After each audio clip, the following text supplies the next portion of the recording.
I'm very proud of this department. As a relative newcomer, 2 years, I think I can really sing its praises without it sounding self-serving. This department has a reputation, not just in the state of Michigan, but nationally, amongst departments its size, for being one of the best in the country. The men and women who wear this uniform represent this department in a manner that's worthy of praise. So I am proud of the way the department interacts with the community. In light of some of the issues that have occurred on a national level, we are bringing in outside trainers to give us some additional training in bias-based policing. We want to make sure that we're sensitive to inherent bias, that our officers recognize some of the challenges that we face as a profession.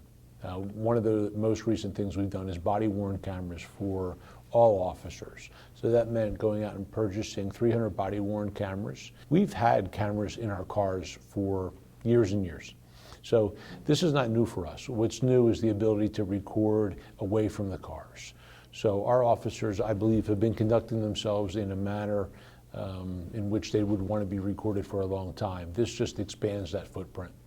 Here in Grand Rapids, we'll handle about 170,000 emergency calls for service this year.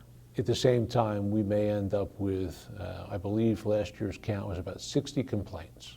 And that's everything from discourtesy to the accident, to the officers were involved in an accident. And so when I see individuals mistreated on a national level, it's disturbing. It disturbs me to my core.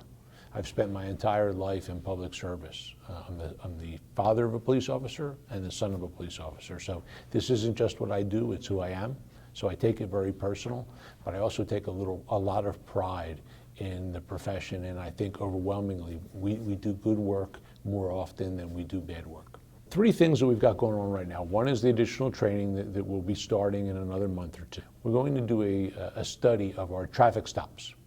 We're going to make sure that our officers are not policing in a bias-based manner. And third, we've been asked to take a look at the disparity in our arrest percentages. So doing so in a chronological order, our first step will be to rule out bias-based policing, and then to delve deeper and to take a look at why a disparity may exist, if one does, in terms of our arrest percentages.